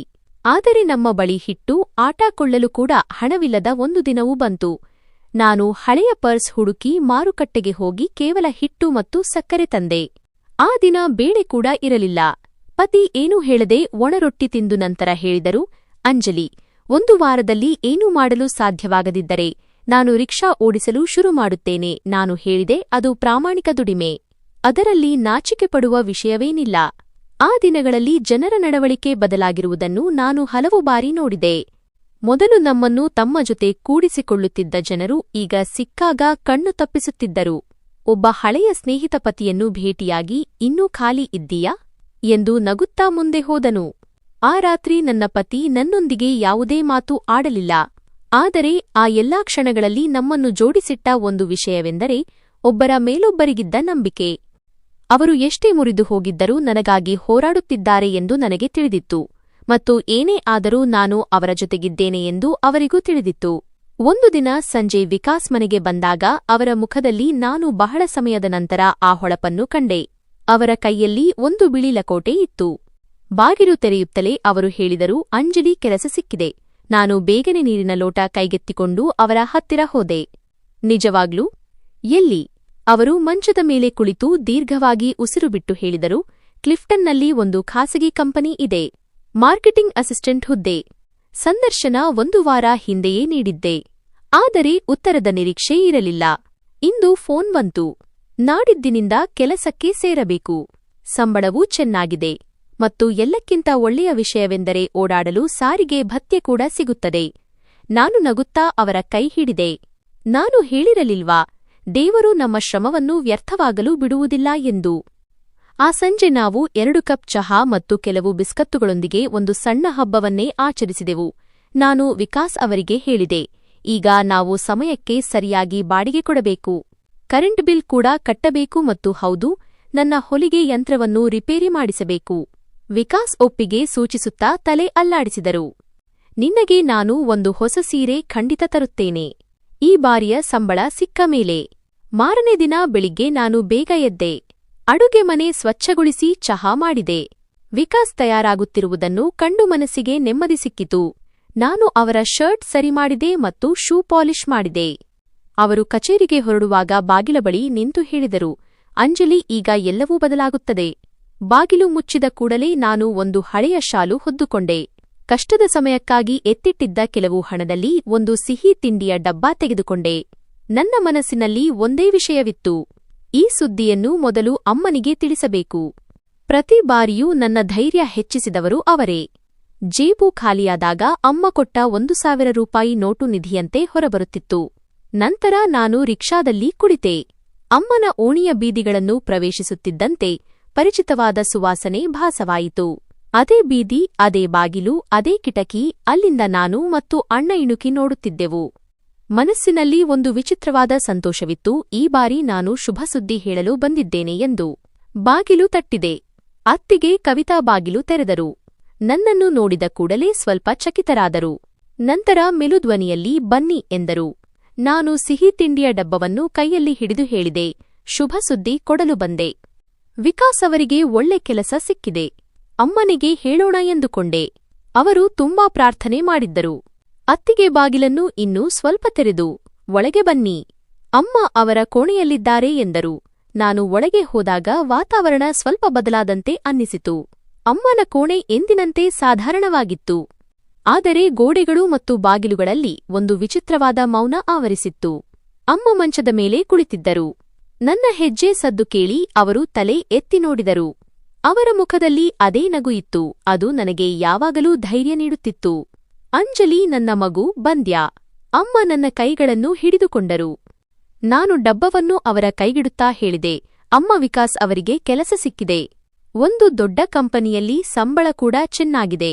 ಮೊದಲು ನಿಮಗೆ ಹೇಳೋಣ ಎಂದು ಬಂದೆ. ಅಮ್ಮ ಕಣ್ಣುಗಳಲ್ಲಿ ಅಸಹಾಯಕತೆ ತುಂಬಿಕೊಂಡು ತಲೆ ಅಲ್ಲಾಡಿಸಿದರು. ದೇವರಿಗೆ ಧನ್ಯವಾದಗಳು. ನನ್ನ ಪ್ರಾರ್ಥನೆ ಫಲಿಸಿತು. ನಾನು ಅವರ ಹತ್ತಿರ ಕುಳಿತೆ ಮತ್ತು ನಾವಿಬ್ಬರೂ ಸಿಹಿ ತಿಂಡಿ ತಿಂದೆವು. ಅಮ್ಮ ಹೇಳಿದರು, ಈಗ ಎಲ್ಲವೂ ಒಳ್ಳೆಯದಾಗುತ್ತದೆ. ನೀನು ಕೂಡ ನೆಮ್ಮದಿಯಿಂದ ಬದುಕಬಹುದು. ನಾವು ಸ್ವಲ್ಪ ಹೊತ್ತು ಹಳೆಯ ದಿನಗಳ ಬಗ್ಗೆ ಮಾತನಾಡಿದೆವು. ಅಮ್ಮ ನನ್ನ ಹೊಲಿಗೆ, ವಿಕಾಸ್ ಅವರ ಶ್ರಮ ಮತ್ತು ನಮ್ಮ ಕಷ್ಟದ ದಿನಗಳ ಬಗ್ಗೆ ಚರ್ಚಿಸಿದರು. ಅತ್ತಿಗೆ ಮೌನವಾಗಿ ಕೋಣೆಗೆ ಬಂದು ಹೋಗುತ್ತಿದ್ದರು. ಆದರೆ ಅವರ ಇರುವಿಕೆಯಲ್ಲಿ ಏನೋ ಒತ್ತಡದ ಅನುಭವವಾಗುತ್ತಿತ್ತು. ಅಮ್ಮ ನನ್ನ ತಲೆಯ ಮೇಲೆ ಕೈ ಇಟ್ಟು ಹೇಳಿದರು, ಮಗಳೇ, ಕಳೆದು ಹೋದ ದಿನಗಳ ಬಗ್ಗೆ ದುಃಖಪಡಬೇಡ. ಮನಸ್ಸಿನಲ್ಲಿ ನಂಬಿಕೆಯಿಡು, ಎಲ್ಲವೂ ಒಳ್ಳೆಯದಾಗುತ್ತದೆ ಮತ್ತು ನೀವಿಬ್ಬರೂ ಸುಖವಾಗಿರುತ್ತೀರಿ. ನಾನು ಉತ್ತರಿಸಿದೆ, ಅಮ್ಮ, ಇದೆಲ್ಲ ನಿಮ್ಮ ಆಶೀರ್ವಾದದ ಫಲ. ಈಗ ಕೈಗೆ ಏನಾದರೂ ಬಂದಿದೆ. ನಿಮ್ಮ ಔಷಧಿಗಳು ಸಮಯಕ್ಕೆ ಸರಿಯಾಗಿ ಬರಬೇಕು ಎಂದು ನಾನು ಬಯಸುತ್ತೇನೆ. ನಿಮ್ಮ ಸಣ್ಣಪುಟ್ಟ ಅಗತ್ಯಗಳು ಪೂರೈಸಲ್ಪಡಬೇಕು. ಅಮ್ಮ ಏನೋ ಹೇಳಲು ಬಯಸುತ್ತಿದ್ದರು. ಆದರೆ ಬಹುಶಃ ಅತ್ತಿಗೆಯ ಇರುವಿಕೆ ಅವರನ್ನು ತಡೆದಿರಬಹುದು. ಅತ್ತಿಗೆಯ ಕಣ್ಣುಗಳು ಪದೇ ಪದೇ ಬೇರೆ ಏನನ್ನೋ ಹೇಳುತ್ತಿವೆ ಎಂದು ನನಗೂ ಅನ್ನಿಸಿತು. ನಾನು ಅಮ್ಮನ ಕೈಗಳನ್ನು ಮುತ್ತಿಕ್ಕಿ, ಈಗ ಹೊರಡುತ್ತೇನೆ. ಸಂಜೆ ವಿಕಾಸ್ ಬರುತ್ತಾರೆ. ಅವರಿಗೆ ಎಲ್ಲವನ್ನೂ ಹೇಳಬೇಕು ಎಂದೆ. ಬಾಗಿಲ ಬಳಿ ಬಂದು ನಾನು ಹಿಂತಿರುಗಿ ಅಮ್ಮನನ್ನು ನೋಡಿದೆ. ಅವರು ಇನ್ನೂ ಅಲ್ಲೇ ಮಂಚದ ಮೇಲೆ ಕುಳಿತಿದ್ದರು ಮತ್ತು ಬಾಗಿಲ ಕಡೆಗೆ ನೋಡುತ್ತಿದ್ದರು. ಅವರ ಕಣ್ಣುಗಳಲ್ಲಿ ಒಂದು ಹೊಳಪಿತ್ತು. ಬಹುಶಃ ಸಂತೋಷದ್ದು ಇರಬಹುದು, ಅಥವಾ ಮಗುವಿನ ಒಳ್ಳೆಯ ಸ್ಥಿತಿಯನ್ನು ಕಂಡು ತಾಯಿ ಅನುಭವಿಸುವ ಬೆಳಕು ಇರಬಹುದು. ನಾನು ಬಾಗಿಲಿಂದ ಹೊರಬಂದೆ. ಆದರೆ ಮನಸ್ಸಿನಲ್ಲಿ ಒಂದು ವಿಚಿತ್ರವಾದ ಚಡಪಡಿಕೆ ಇತ್ತು. ಅತ್ತಿಗೆಯ ಮೌನ, ಅವರ ನೋಟ ಮತ್ತು ಅಮ್ಮನ ಸ್ಥಿತಿ ಏನೋ ಇತ್ತು. ಅದು ಶಬ್ದಗಳಿಗೆ ಮೀರಿದ್ದಾಗಿತ್ತು. ನಾನು ಅಮ್ಮನನ್ನು ಭೇಟಿಯಾಗಿ ಬಂದಿದ್ದೆ ಮತ್ತು ಮನಸ್ಸಿನಲ್ಲಿ ಒಂದು ವಿಚಿತ್ರವಾದ ನೆಮ್ಮದಿ ತೆಗೆದುಕೊಂಡು ಮರಳಿದ್ದೆ. ವಿಕಾಸ್ ಅವರಿಗೆ ಎಲ್ಲವನ್ನೂ ವಿವರವಾಗಿ ಹೇಳಿದೆ. ಅವರು ನಗುತ್ತಾ ಹೇಳಿದರು, ಒಳ್ಳೆಯದು ಮಾಡಿದೆ. ಅಮ್ಮನ ಆಶೀರ್ವಾದ ಪಡೆಯಲು ಹೋಗಿದ್ದೆ. ಜೀವನದಲ್ಲಿ ಈ ಆಶೀರ್ವಾದಗಳೇ ಕೆಲಸಕ್ಕೆ ಬರುವುದು. ಮಾರನೇ ದಿನ ಸಂಜೆ ಅಮ್ಮನ ನೆನಪು ಮತ್ತೆ ಮನಸ್ಸಿಗೆ ಬಂತು. ಕೆಲವು ದಿನಗಳ ನಂತರ ಮತ್ತೆ ಸಿಹಿ ತಿಂಡಿ ತೆಗೆದುಕೊಂಡು ಹೋಗೋಣ ಎಂದುಕೊಂಡೆ. ಒಂದು ದಿನ ನಾನು ಮಾರುಕಟ್ಟೆಯಲ್ಲಿ ಹೋಗುತ್ತಿದ್ದಾಗ ಒಂದು ಸಣ್ಣ ಉಡುಗೊರೆ ಪ್ಯಾಕ್ ಮೇಲೆ ಕಣ್ಣು ಬಿತ್ತು. ಸುಮ್ಮನೆ ತೆಗೆದುಕೊಳ್ಳೋಣ ಎಂದುಕೊಂಡೆ. ಅದರಲ್ಲಿ ಅತ್ತರಿನ ಪರ್ಫ್ಯೂಮ್ ಒಂದು ಸಣ್ಣ ಬಾಟಲಿ ಇತ್ತು. ಅಮ್ಮನಿಗೆ ಸುಗಂಧಗಳೆಂದರೆ ತುಂಬಾ ಇಷ್ಟ. ಅಂದೇ ರಿಕ್ಷಾ ಹಿಡಿದು ಅಮ್ಮನನ್ನು ನೋಡಲು ಹೋಗೋಣ ಎಂದುಕೊಂಡೆ. ಹವಾಮಾನವೂ ಹಿತಕರವಾಗಿತ್ತು. ಆದರೆ ನನ್ನ ಮನಸ್ಸು ವಿಚಿತ್ರವಾದ ಚಡಪಡಿಕೆಯಿಂದ ತುಂಬಿತ್ತು. ಬಹುಶಃ ಮನಸ್ಸು ಕೆಲವೊಮ್ಮೆ ಬರಲಿರುವ ಬಿರುಗಾಳಿಯ ಸೂಚನೆ ನೀಡಿಬಿಡುತ್ತದೆ. ನಮಗೆ ಅದನ್ನು ಅರ್ಥಮಾಡಿಕೊಳ್ಳಲು ಆಗುವುದಿಲ್ಲ ಅಷ್ಟೇ. ಓಣಿಯೊಳಗೆ ಹೋದಾಗ ವಿಚಿತ್ರವಾದ ಮೌನವಿತ್ತು. ಬಾಗಿಲು ಅರ್ಧ ತೆರೆದಿತ್ತು. ನಾನು ನಿಧಾನವಾಗಿ ತಳ್ಳಿ ಬಾಗಿಲು ತೆರೆದೆ. ಒಳಗೆ ಕಾಲಿಡುತ್ತಿದ್ದಂತೆ ಒಂದು ಧ್ವನಿ ಕೇಳಿಸಿತು. ಬಿಟ್ಟು ಬಿಡು, ಅಮ್ಮನನ್ನು ಬಿಟ್ಟು ಬಿಡು. ಇದು ನನ್ನದೇ ಧ್ವನಿಯಾಗಿತ್ತು. ನನಗೆ ಅಸಹಾಯಕವಾಗಿ ಕೇಳಿಸಿತು. ಎದುರಿನ ದೃಶ್ಯ ಹೇಗಿತ್ತೆಂದರೆ ಯಾವುದೋ ಸಿನಿಮಾದ ಅತ್ಯಂತ ಕೆಟ್ಟ ದೃಶ್ಯದಂತಿತ್ತು. ನನ್ನ ಅತ್ತಿಗೆ ಅಮ್ಮನ ಕೂದಲನ್ನು ಎರಡೂ ಕೈಗಳಿಂದ ಹಿಡಿದು ಜೋರಾಗಿ ಅಲುಗಾಡಿಸುತ್ತಿದ್ದರು. ಅಮ್ಮ ನೆಲದ ಮೇಲೆ ಅರ್ಧ ಕುಳಿತ ಸ್ಥಿತಿಯಲ್ಲಿ ನೋವಿನಿಂದ ನರಳುತ್ತಿದ್ದರು. ನಿನಗೆ ನಾಚಿಕೆಯಾಗುವುದಿಲ್ಲವೇ? ಒಬ್ಬ ವಯಸ್ಸಾದ ಮಹಿಳೆಯ ಜೊತೆ ಹೀಗೆ ನಡೆದುಕೊಳ್ಳುತ್ತೀಯಾ? ನಾನು ಕಿರುಚುತ್ತಾ ಓಡಿಹೋಗಿ ಅತ್ತಿಗೆಯನ್ನು ಜೋರಾಗಿ ತಳ್ಳಿದೆ. ಅವರು ಒಂದು ಕಡೆ ಬಿದ್ದರು ಮತ್ತು ನಾನು ಅಮ್ಮನ ಬಳಿ ಮಂಡಿಯೂರಿ ಕುಳಿತೆ. ಅಮ್ಮ, ಇದೇನಿದು? ನಾನು ಅವರ ಮುಖವನ್ನು ಸವರಿದೆ. ಅವರ ಸಿಕ್ಕಾದ ಕೂದಲನ್ನು ಸರಿಪಡಿಸಿದೆ. ಅಮ್ಮ ಕಣ್ಣುಗಳನ್ನು ತಗ್ಗಿಸಿದರು. ಮಗಳು ಅವರನ್ನು ಈ ಸ್ಥಿತಿಯಲ್ಲಿ ನೋಡಿದ್ದಕ್ಕೆ ನಾಚಿಕೆ ಪಡುತ್ತಿರುವಂತೆ. ಆದರೆ ಈಗ ನನ್ನಿಂದ ತಾಳ್ಮೆ ವಹಿಸಲು ಸಾಧ್ಯವಾಗುತ್ತಿರಲಿಲ್ಲ. ನಾನು ಕೋಪದಿಂದ ತಿರುಗಿ ಅತ್ತಿಗೆಯ ಕಡೆ ನೋಡಿದೆ. ಇದೆಲ್ಲ ಏನು? ಇದನ್ನು ನೀನು ಮಾಡುತ್ತಿದ್ದೀಯಾ? ಯಾವ ಅಮ್ಮ ನಿನ್ನನ್ನು ಸ್ವಂತ ಮಗಳಂತೆ ನೋಡಿಕೊಂಡರೋ, ಯಾರ ಕೈ ಅಡುಗೆ ತಿಂದೆಯೋ, ಯಾರ ಸೇವೆ ಮಾಡುವ ಬಗ್ಗೆ ಮಾತನಾಡುತ್ತಿದ್ದೆಯೋ, ಇಂದು ಅವರ ಕೂದಲನ್ನು ಎಳೆಯುತ್ತಿದ್ದೀಯಾ? ಎದ್ದು ನಿಂತಿದ್ದ ಅತ್ತಿಗೆ ಒರಟಾಗಿ ಹೇಳಿದರು. ಹೌದು, ಹೊಡೆದಿದ್ದೇನೆ. ಯಾಕೆಂದರೆ ಈಗ ಈ ಮುದುಕಿಯಿಂದ ಸಾಕಾಗಿ ಹೋಗಿದೆ. ಎಲ್ಲಿಯವರೆಗೆ ಸಹಿಸಿಕೊಳ್ಳಲಿ? ಪ್ರತಿ ಬಾರಿಯೂ ಅಮ್ಮ ನಿನಗೆ ದುಡ್ಡು ಕೊಟ್ಟುಬಿಡುತ್ತಾರೆ. ನಾವೇನೋ ಹೋಟೆಲ್ ನಡೆಸುತ್ತಿದ್ದೇವೆ. ಅಲ್ಲಿಂದ ಅಮ್ಮ ದುಡ್ಡು ತಂದು ನಿನಗೆ ಕೊಡುತ್ತಾರೆ ಎಂಬಂತೆ. ನಾನು ಅಮ್ಮನ ಕಡೆ ನೋಡಿದೆ. ಅವರು ಕಣ್ಣು ತಪ್ಪಿಸಿದರು. ಇದೇ ವಿಷಯವಾ? ನಾನು ತಣ್ಣಗಿನ ಧ್ವನಿಯಲ್ಲಿ ಹೇಳಿದೆ. ಅಮ್ಮ ತಮ್ಮ ಮಗಳಿಗೆ ಏನನ್ನಾದರೂ ಕೊಡುವುದಕ್ಕೆ ನಿನಗೆ ಆಕ್ಷೇಪವಿದೆಯೇ? ಅವರು ನನ್ನನ್ನು ಪ್ರೀತಿಸುವುದು ನಿನಗೆ ಕೆಟ್ಟದಾಗಿ ಕಾಣುತ್ತದೆಯೇ? ಅತ್ತಿಗೆ ತಿರಸ್ಕಾರದಿಂದ ನಗುತ್ತಾ ಹೇಳಿದರು. ಇದು ಪ್ರೀತಿಯಲ್ಲ, ಇದು ಮೂರ್ಖತನ. ನಿನ್ನನ್ನು ಸಾಕುವ ಭರದಲ್ಲಿ ಈ ಮುದುಕಿ ನಮ್ಮ ಮನೆಯಲ್ಲಿ ಭಾರವಾಗಿ ಕುಳಿತಿದ್ದಾಳೆ. ನಿಜ ಹೇಳಬೇಕೆಂದರೆ ಇವಳನ್ನು ಎಲ್ಲಾದರೂ ಹೊರಗೆ ಕಳುಹಿಸಿಬಿಡಬೇಕು ಅನ್ನಿಸುತ್ತಿದೆ. ನನ್ನ ಹೃದಯ ಎದೆಯಿಂದ ಹೊರಗೆ ಬರುವಂತಿತ್ತು. ನಾನು ಅಮ್ಮನ ಭುಜಗಳನ್ನು ಹಿಡಿದೆ. ಅಮ್ಮ, ಬನ್ನಿ ಇಲ್ಲಿಂದ. ಇನ್ನು ನೀವು ಇಲ್ಲಿ ಒಂದು ದಿನವೂ ಇರುವುದು ಬೇಡ. ಬಾಗಿಲು ತೆರೆಯುತ್ತಿದ್ದಂತೆ ಅಣ್ಣ ಗೌರವ್ ಒಳಗೆ ಕಾಲಿಟ್ಟನು. ಅವನ ಮುಖದಲ್ಲಿ ಸ್ಪಷ್ಟವಾಗಿ ಗಾಬರಿ ಕಾಣುತ್ತಿತ್ತು. ಅವನು ನೇರವಾಗಿ ನನ್ನ ಮುಂದೆ ಬಂದು ನಿಂತನು. ನಂತರ ಗೋಡೆಯ ಬಳಿ ಬೆದರಿ ನಿಂತಿದ್ದ ಅಮ್ಮನ ಕಡೆ ನೋಡಿದನು. ನಾನು ಮುಂದೆ ಬಂದು ಹೇಳಿದೆ, ಅಣ್ಣ, ಕನಿಷ್ಠ ಪಕ್ಷ ಸತ್ಯ ತಿಳಿಯುವ ಪ್ರಯತ್ನವಾದರೂ ಮಾಡು. ಒಮ್ಮೆ ನನ್ನ ಮಾತನ್ನು ಕೇಳು. ಅವನು ಕೈ ಸನ್ನೆಯಿಂದ ನನ್ನನ್ನು ಸುಮ್ಮನಿರಲು ಹೇಳಿದನು. ನನಗೆ ನಿನ್ನ ಮಾತು ಕೇಳಬೇಕಿಲ್ಲ ಮತ್ತು ಯಾವ ಸಮಜಾಯಿಷಿಯೂ ಬೇಕಿಲ್ಲ. ಈ ನಾಟಕ ಸಾಕು. ಪ್ರತಿದಿನವೂ ಒಂದಲ್ಲ ಒಂದು ಹೊಸ ರಾದ್ದಾಂತ. ಅತ್ತಿಗೆ ಹಿಂದೆ ನಿಂತಿದ್ದರು. ಮೌನವಾಗಿದ್ದರು. ಆದರೆ ಅವರ ಯೋಜನೆ ಯಶಸ್ವಿಯಾದಂತೆ ಕಾಣುತ್ತಿತ್ತು. ನಾನು ಮತ್ತೆ ಹೇಳಿದೆ, ಕೇವಲ ಇಷ್ಟು ಕೇಳಿಸಿಕೋ. ಅಮ್ಮನ ಮೇಲೆ ಕೈ ಎತ್ತಿದ್ದಾರೆ. ನಾನು ನಿನಗೇನೂ ಹೇಳುತ್ತಿಲ್ಲ. ಕೇವಲ ನ್ಯಾಯದ ಬಗ್ಗೆ ಮಾತನಾಡುತ್ತಿದ್ದೇನೆ. ಅಣ್ಣ ಕಠಿಣ ಸ್ವರದಲ್ಲಿ ಹೇಳಿದನು. ನ್ಯಾಯ? ನಿನಗೆ ಇಲ್ಲಿ ಬಂದು ನಮ್ಮ ಮನೆಯ ನೆಮ್ಮದಿ ಹಾಳುಮಾಡುವ ಯಾವ ಹಕ್ಕೂ ಇಲ್ಲ. ಅಮ್ಮನಿಗೆ ನಿನ್ನ ಜೊತೆ ಇರಬೇಕೆಂಬ ಆಸೆಯಿದ್ದರೆ ಅವರನ್ನೂ ಕರೆದುಕೊಂಡು ಹೋಗು. ನಮಗೆ ಯಾರ ಆಸರೆಯೂ ಬೇಕಿಲ್ಲ. ನಾನು ಅಮ್ಮನ ಕಡೆ ನೋಡಿದೆ. ಅವರ ಕಣ್ಣುಗಳಲ್ಲಿ ನೀರು ತುಂಬಿತ್ತು. ಅವರು ಏನೋ ಹೇಳಲು ಬಯಸುತ್ತಿದ್ದರು. ಆದರೆ ಬಹುಶಃ ಅವರಲ್ಲಿ ಮಾತನಾಡುವ ಧೈರ್ಯ ಉಳಿದಿರಲಿಲ್ಲ. ನಾನು ಅಣ್ಣನ ಕಡೆ ನೋಡಿದೆ. ಬಹುಶಃ ಅವನಲ್ಲಿ ಸ್ವಲ್ಪ ದಯೆ ಹುಟ್ಟಬಹುದೇನೋ ಎಂದು. ಆದರೆ ಅವನು ಇನ್ನೂ ಕಠಿಣ ಸ್ವರದಲ್ಲಿ ಹೇಳಿದನು, ಇದು ಬಾಗಿಲು, ಹೊರಗೆ ಹೋಗು. ಇಂದಿನಿಂದ ನಿಮ್ಮಿಬ್ಬರಿಗೂ ಈ ಮನೆಯಲ್ಲಿ ಜಾಗವಿಲ್ಲ. ನಾನು ಅಮ್ಮನ ಕೈ ಹಿಡಿದೆ ಮತ್ತು ಅವರ ಬಳಿ ಹೋಗಿ ಮೃದುವಾಗಿ ಹೇಳಿದೆ, ಬನ್ನಿ ಅಮ್ಮ, ನಾವು ಯಾರ ಬಾಗಿಲಲ್ಲೂ ನಿಲ್ಲುವುದು ಬೇಡ. ಅಣ್ಣ ಬಾಗಿಲಿಂದ ಸರಿದನು. ನಾನು ಅಮ್ಮನನ್ನು ನಿಧಾನವಾಗಿ ಹೊರಗೆ ಕರೆದುಕೊಂಡು ಹೋಗಲು ಆರಂಭಿಸಿದೆ. ನಾವಿಬ್ಬರೂ ಮತ್ತೆ ಹಿಂತಿರುಗಿ ನೋಡಲಿಲ್ಲ. ಬಾಗಿಲು ಜೋರಾಗಿ ಮುಚ್ಚಿತು ಮತ್ತು ಒಳಗಿನಿಂದ ಬಂದ ಶಬ್ದ ಸಂಪೂರ್ಣವಾಗಿ ಸಂಬಂಧ ಕಡಿದುಕೊಂಡ ಶಬ್ದವಾಗಿತ್ತು. ಓಣಿಯಲ್ಲಿ ಬರುತ್ತಿದ್ದಂತೆ ಅಮ್ಮ ಹೇಳಿದರು, ಇವತ್ತು ನಿನ್ನ ತಂದೆ ಬದುಕಿದ್ದರೆ ಈ ದಿನ ನೋಡಬೇಕಿರಲಿಲ್ಲ. ನಾನು ಅವರ ಕೈ ಒತ್ತಿದೆ. ಅಪ್ಪ ಬದುಕಿದ್ದರೆ ನಿಮ್ಮ ಬೆಲೆ ಖಂಡಿತ ತಿಳಿಯುತ್ತಿತ್ತು. ಆದರೆ ಅಮ್ಮ, ನಿಮ್ಮ ಮಗಳು ಇನ್ನೂ ಬದುಕಿದ್ದಾಳೆ. ರಿಕ್ಷಾ ಹಿಡಿದು ನಾವು ನೇರವಾಗಿ ನಮ್ಮ ಬಾಡಿಗೆ ಮನೆಗೆ ತಲುಪಿದೆವು. ನಾನು ಬಾಗಿಲು ತೆರೆದೆ. ಅಮ್ಮನಿಗೆ ಆಸರೆ ನೀಡಿ ಒಳಗೆ ಕರೆದೊಯ್ದೆ. ಅವರು ಮೌನವಾಗಿ ಮಂಚದ ಮೇಲೆ ಕುಳಿತರು. ನಾನು ಅವರಿಗೆ ನೀರು ಕೊಟ್ಟೆ. ಅವರ ಚಪ್ಪಲಿ ಬಿಚ್ಚಿದೆ ಮತ್ತು ಫ್ಯಾನ್ ಹಾಕಿದೆ. ಕೋಣೆಯಲ್ಲಿ ನೀರವ ಮೌನವಿತ್ತು. ಅಮ್ಮನ ನೋಟ ಮೇಲ್ಛಾವಣಿಯ ಕಡೆಗಿತ್ತು. ಈ ವಯಸ್ಸಿನಲ್ಲಿ ಅವರು ಇದೆಲ್ಲವನ್ನೂ ಹೇಗೆ ಸಹಿಸಿಕೊಂಡರು ಎಂದು ನನ್ನ ಮನಸ್ಸು ಸತತವಾಗಿ ಯೋಚಿಸುತ್ತಿತ್ತು. ನಾನು ಅವರು ಜೊತೆಯಲ್ಲಿ ತಂದಿದ್ದ ಬ್ಯಾಗ್ ತೆರೆದೆ. ಒಳಗೆ ಒಂದು ಹಳೆಯ ಪರ್ಸ್, 2 ಜೊತೆ ಬಟ್ಟೆ ಮತ್ತು ಒಂದು ಹತ್ತಿ ಸೀರೆ ಇತ್ತು. ಅಮ್ಮ ಪೂರ್ತಿ ಜೀವನದ ಸಾಮಾನುಗಳನ್ನು ಒಂದು ಸಣ್ಣ ಬ್ಯಾಗ್ನಲ್ಲಿ ತುಂಬಿಕೊಂಡು ಬಂದಿದ್ದರು. ನಾನು ಅಡುಗೆ ಮನೆಗೆ ಹೋದೆ. ಒಲೆ ಹಚ್ಚಿ ಚಹಾ ಇಟ್ಟೆ. ಅಮ್ಮ ಇದೆಲ್ಲವನ್ನೂ ಮರೆಯಲು ಎಷ್ಟು ಸಮಯ ಬೇಕಾಗಬಹುದು ಮತ್ತು ನಾನು ಇದೆಲ್ಲವನ್ನೂ ಸಹಿಸಲು ಎಷ್ಟು ದಿನ ಬೇಕಾಗಬಹುದು ಎಂದು ಯೋಚಿಸುತ್ತಿದ್ದೆ. ಸಂಜೆ ವಿಕಾಸ್ ಬಂದಾಗ ಬಾಗಿಲು ತೆರೆಯುತ್ತಲೇ ಆಶ್ಚರ್ಯಚಕಿತರಾದರು. ಅಮ್ಮ, ನೀವು ಯಾವಾಗ ಬಂದ್ರಿ? ನಾನು ಸಂಕ್ಷಿಪ್ತವಾಗಿ ಹೇಳಿದೆ. ಯಾವಾಗಲೂ ಇರಲು ಬಂದಿದ್ದಾರೆ. ಅಣ್ಣ ನಮ್ಮನ್ನು ಮನೆಯಿಂದ ಹೊರಹಾಕಿದನು.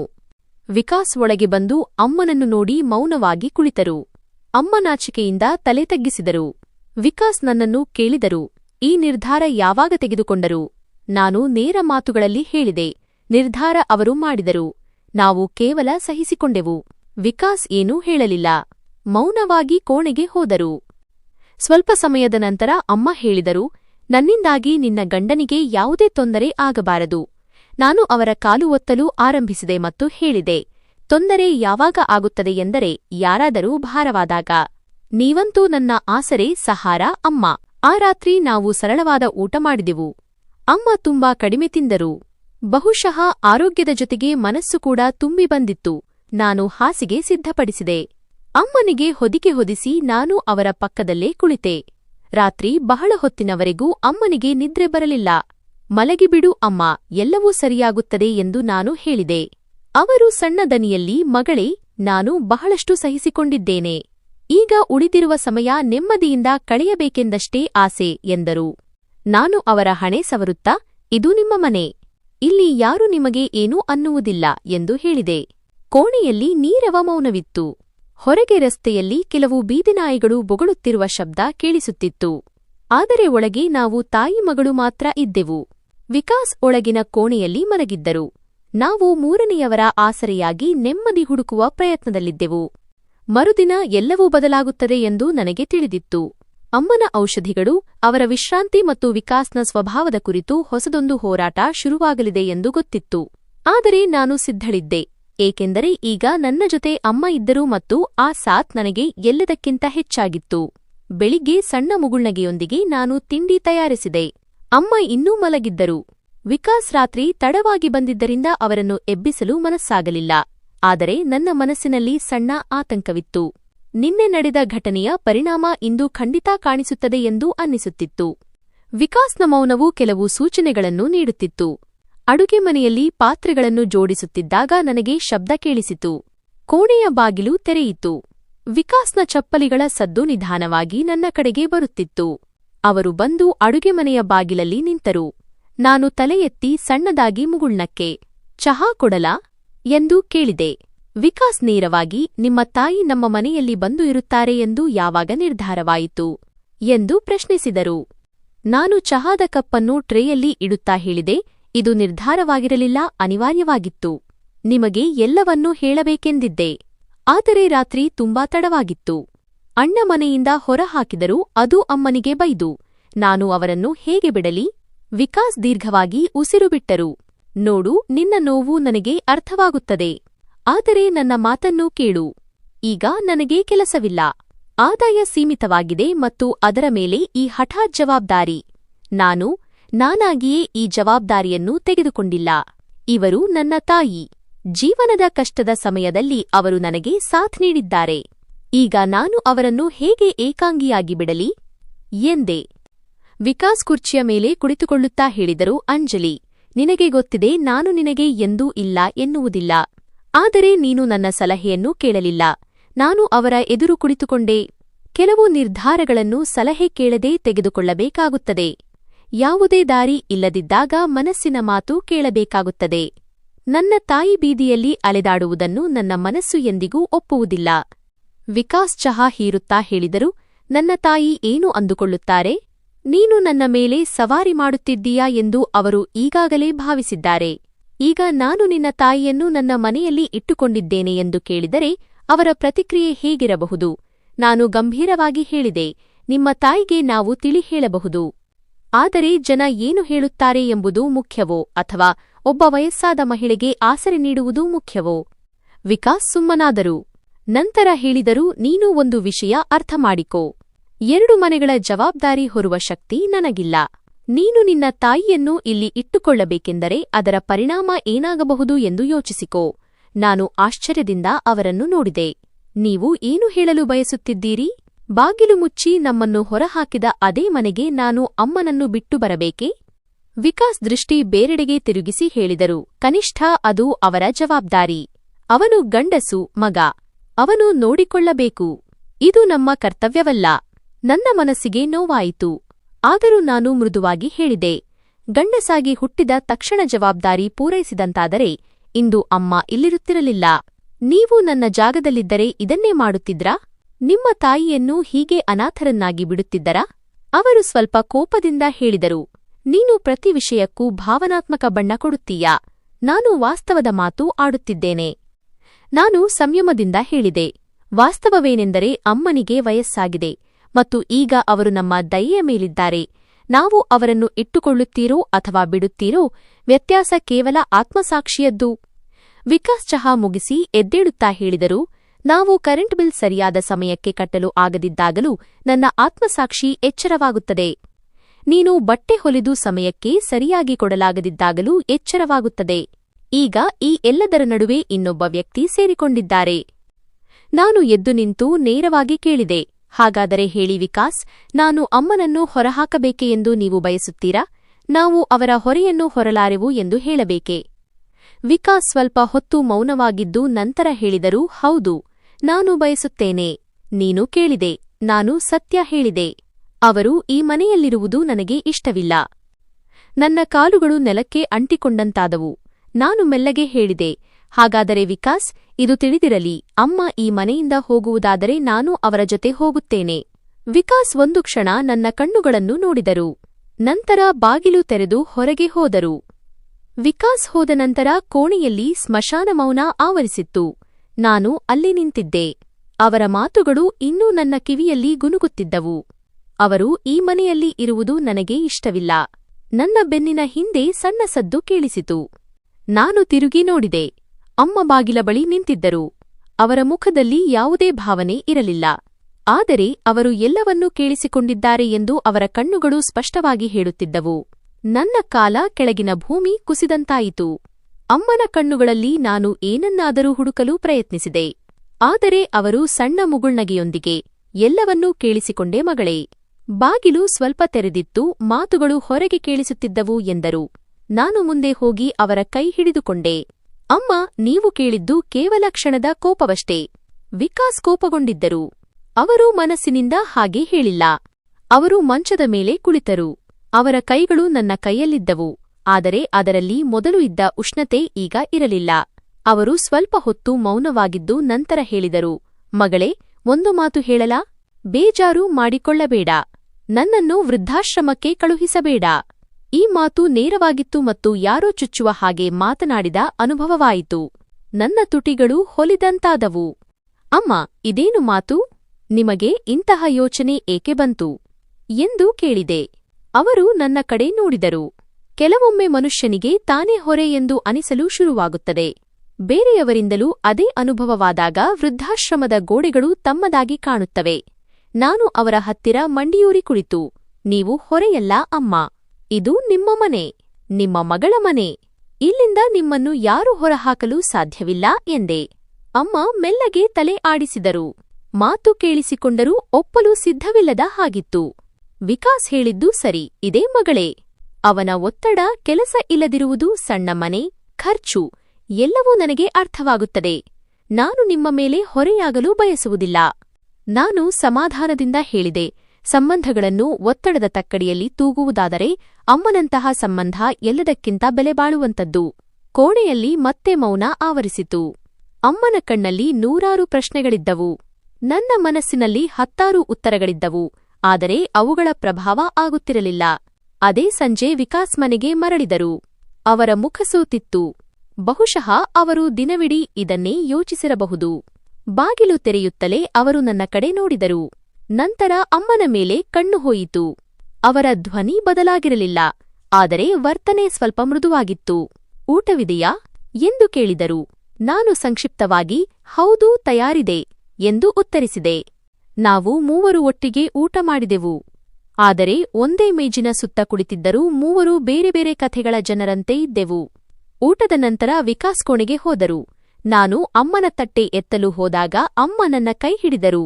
ಮಗಳೇ, ಇನ್ಮುಂದೆ ಪ್ರತಿಯೊಂದು ಹೆಜ್ಜೆಯನ್ನು ಯೋಚಿಸಿ ಇಡಬೇಕು. ನಾನು ಮೃದುವಾಗಿ ಹೇಳಿದೆ. ಅಮ್ಮ, ಹೆಜ್ಜೆಗಳು ನಿಂತರೆ ಬದುಕು ಚೆಲ್ಲಾಪಿಲ್ಲಿಯಾಗುತ್ತದೆ. ನಾವು ಒಟ್ಟಿಗೆ ಇರೋಣ, ಏನಾದರೂ ದಾರಿ ಮಾಡೋಣ.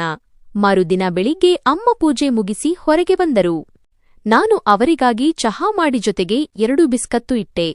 ಅವರು ಮೌನವಾಗಿ ಚಹಾ ಕುಡಿಯುತ್ತಿದ್ದರು.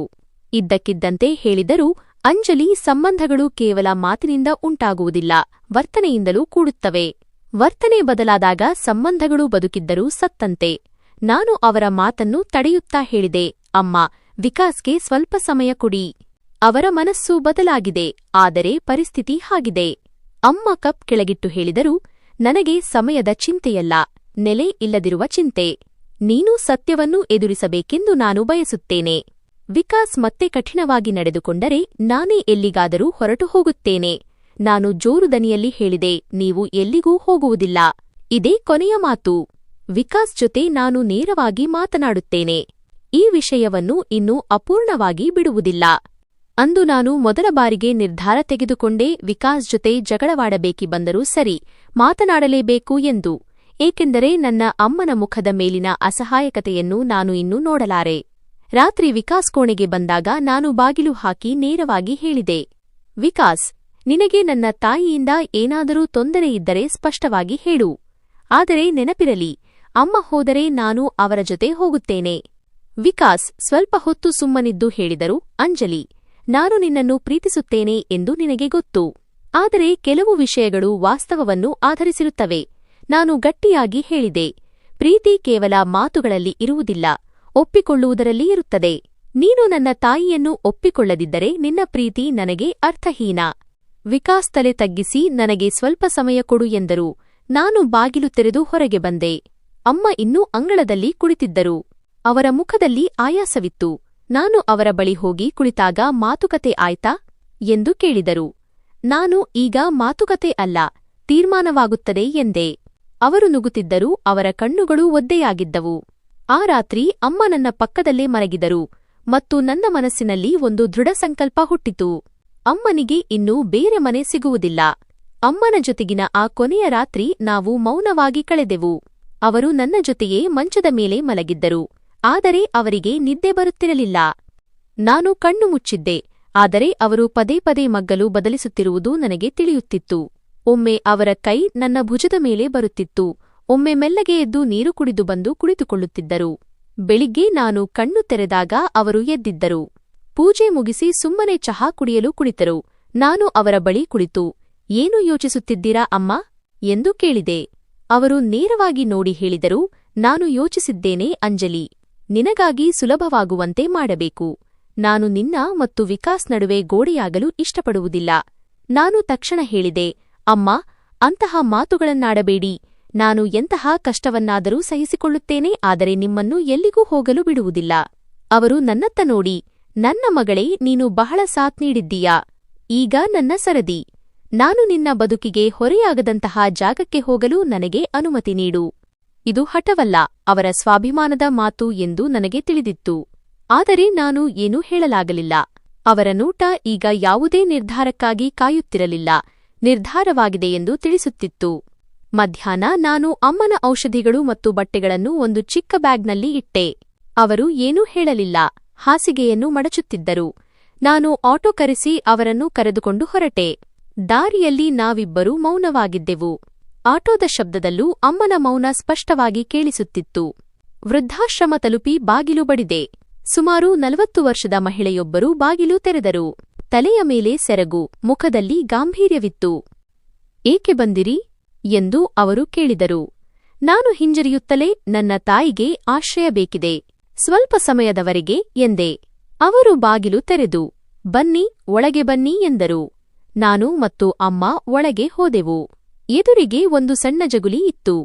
ಎಡಭಾಗದಲ್ಲಿ 2 ಕೋಣೆಗಳು ಮತ್ತು ಬಲಗಡೆ ಒಂದು ದೊಡ್ಡ ಹಾಲ್ ಇತ್ತು. ಅಲ್ಲಿ ಸಾಲಾಗಿ ಮಂಚಗಳನ್ನು ಹಾಕಲಾಗಿತ್ತು. ಅವುಗಳ ಮೇಲೆ ಬೇರೆ ಬೇರೆ ವಯಸ್ಸಿನ ಮಹಿಳೆಯರು ಕುಳಿತಿದ್ದರು.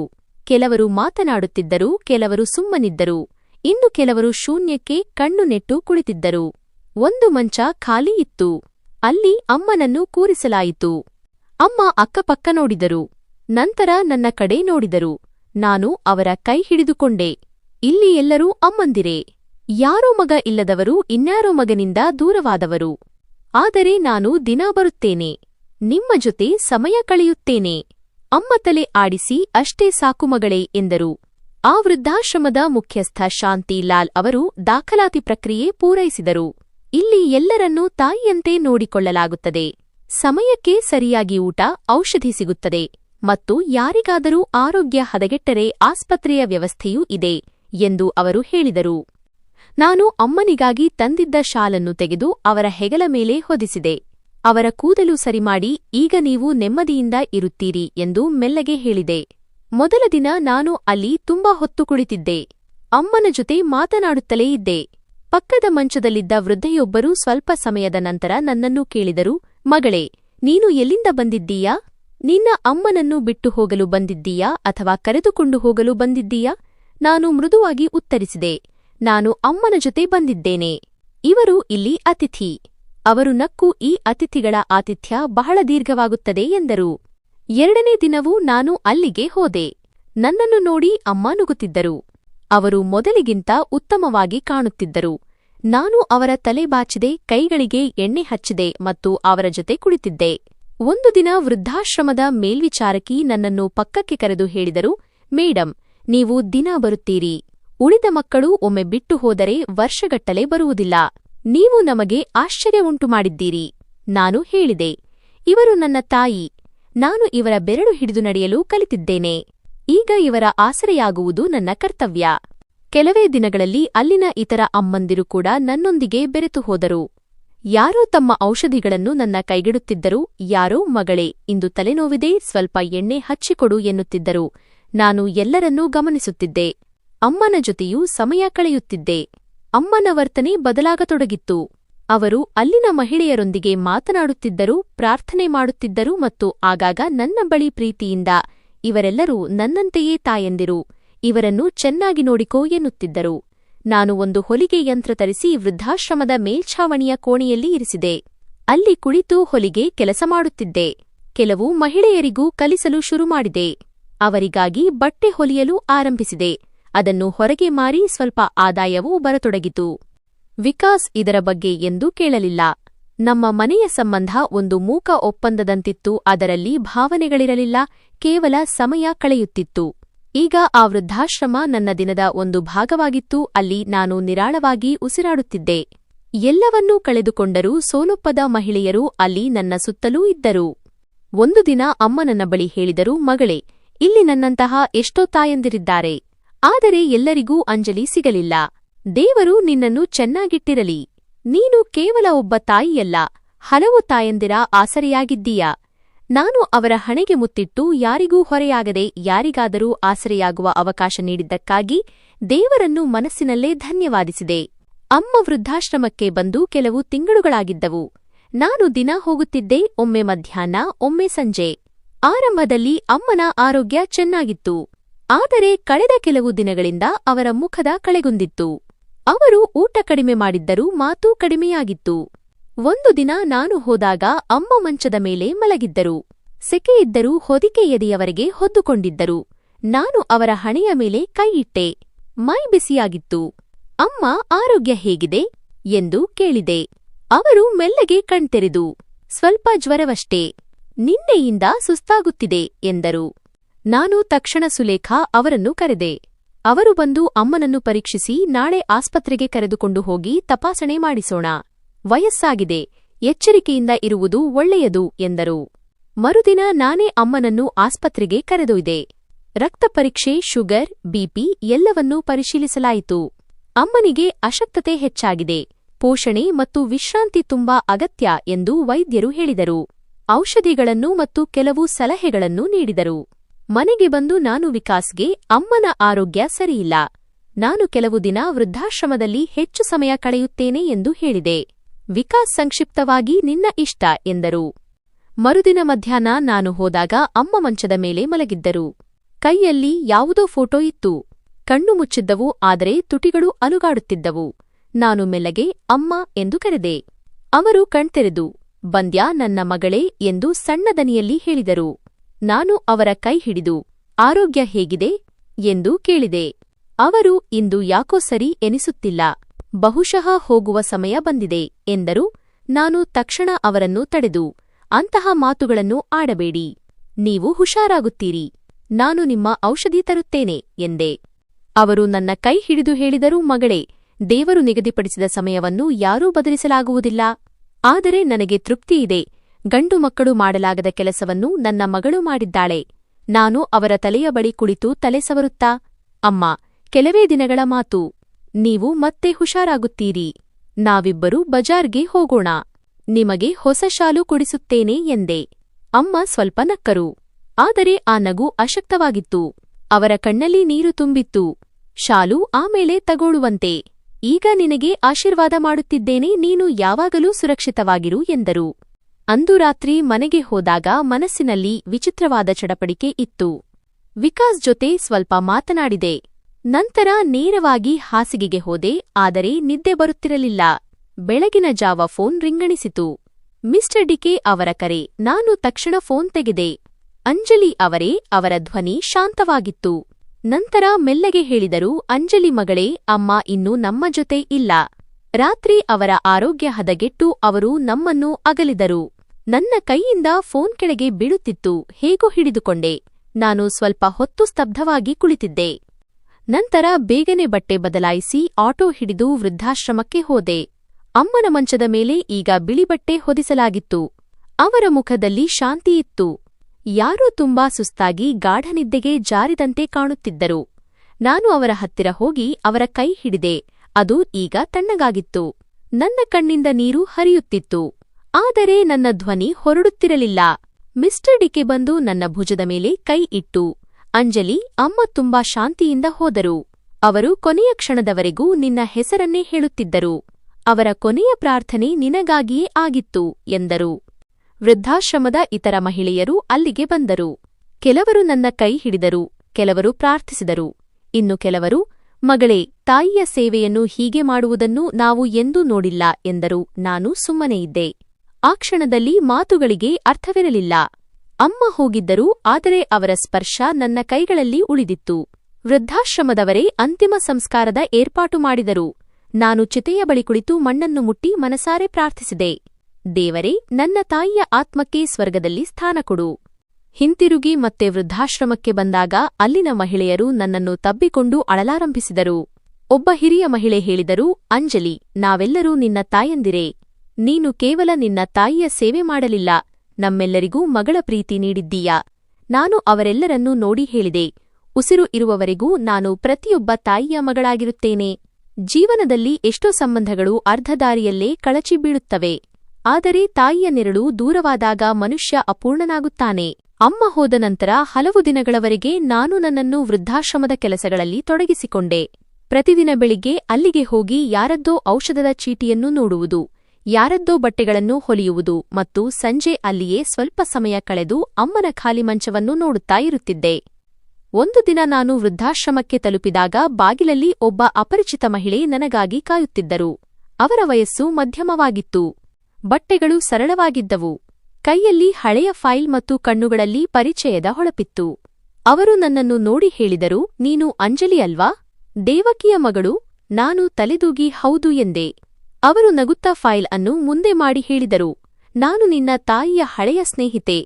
ಅಮ್ಮ ನಿನ್ನ ಬಗ್ಗೆ ತುಂಬಾ ಮಾತನಾಡುತ್ತಿದ್ದರು. ಅವರು ಹೋದ ನಂತರ ಈ ಜವಾಬ್ದಾರಿಯನ್ನು ನನಗೆ ಒಪ್ಪಿಸಲಾಗಿತ್ತು. ಇದನ್ನು ಅವರು ವಿಶೇಷವಾಗಿ ನಿನಗೆ ನೀಡಲು ಹೇಳಿದ್ದರು. ನಾನು ಆ ಫೈಲ್ ಅನ್ನು ಹಿಡಿದುಕೊಂಡು ಕೇಳಿದೆ, ಏನಿದು ಅಮಾನತು? ಅವರು ಹೇಳಿದರು, ನೀನು ಮನೆಗೆ ಹೋಗಿ ನೋಡು, ಎಲ್ಲವೂ ಬರೆದಿದೆ. ಇಷ್ಟು ತಿಳಿದುಕೋ, ನಿನ್ನ ತಾಯಿ ತುಂಬಾ ಯೋಚಿಸಿ ಹೋಗಿದ್ದಾರೆ.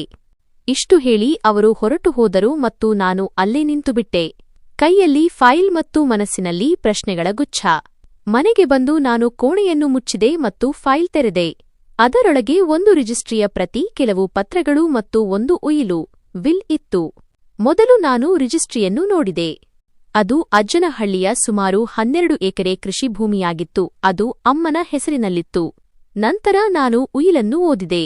ಅದರಲ್ಲಿ ಬರೆದಿತ್ತು, ನಾನು ದೇವಕಿ, ನನ್ನ ಜೀವನದ ಅಂತಿಮ ವರ್ಷಗಳಲ್ಲಿ ನನ್ನ ಭೂಮಿ ಮತ್ತು ಅದಕ್ಕೆ ಸಂಬಂಧಿಸಿದ ಎಲ್ಲಾ ಆಸ್ತಿಯನ್ನು ನನ್ನ ಮಗಳು ಅಂಜಲಿಯ ಹೆಸರಿಗೆ ಮಾಡುತ್ತೇನೆ. ನನ್ನ ಮರಣದ ನಂತರ ಈ ಎಲ್ಲಾ ಆಸ್ತಿ ಅವಳದ್ದೇ ಆಗಿರುತ್ತದೆ.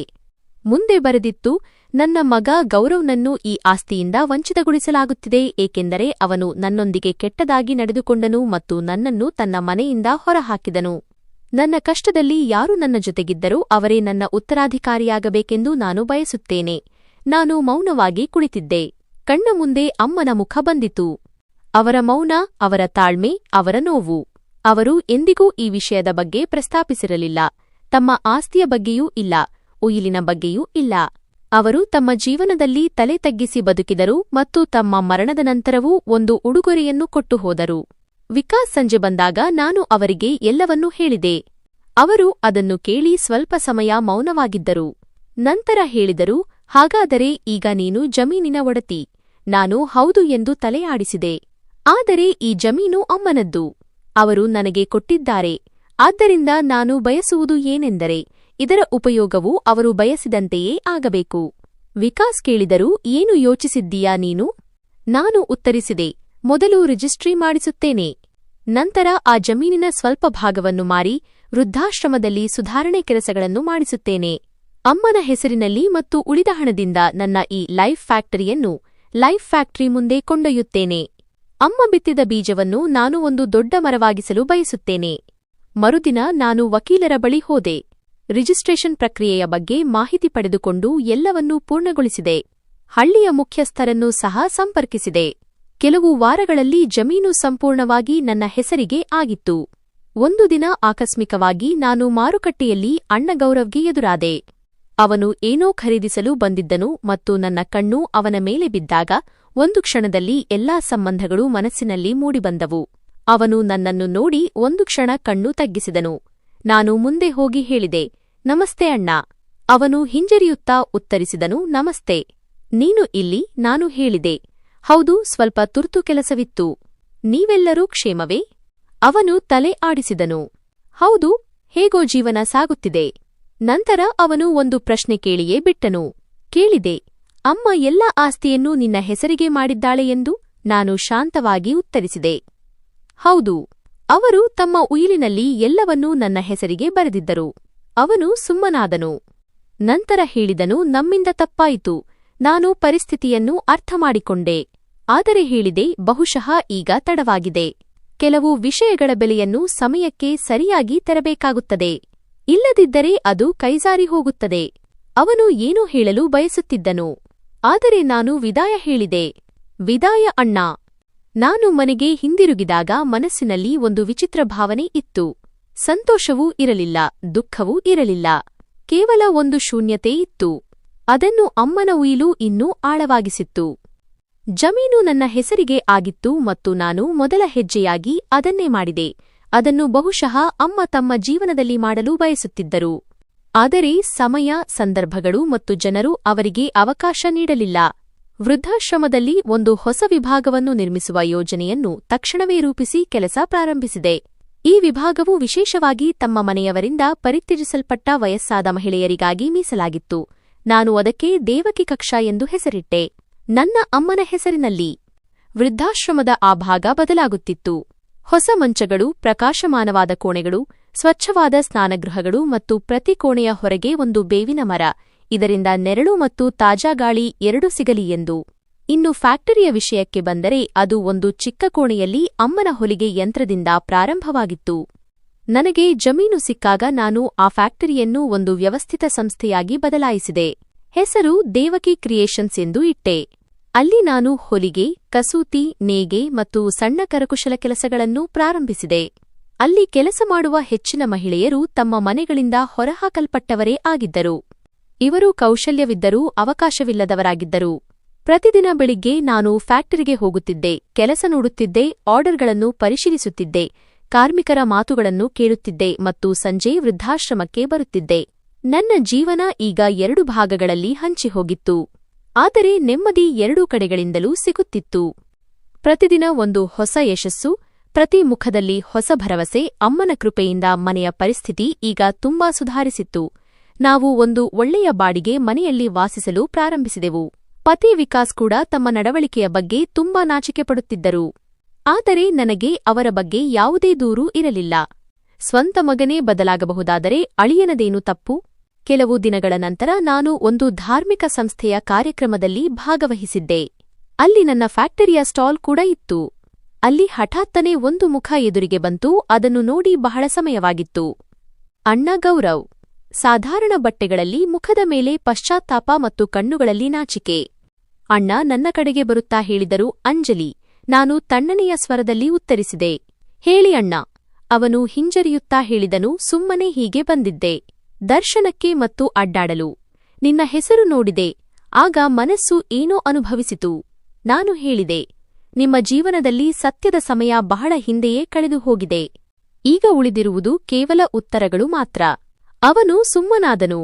ಕೆಲವು ಕ್ಷಣಗಳ ನಂತರ ಹೇಳಿದನು, ಅಂಜಲಿ, ಅಮ್ಮ ಹೋದ ನಂತರ ನಾನು ತುಂಬಾ ಉದಾಸನಾಗಿರುತ್ತೇನೆ.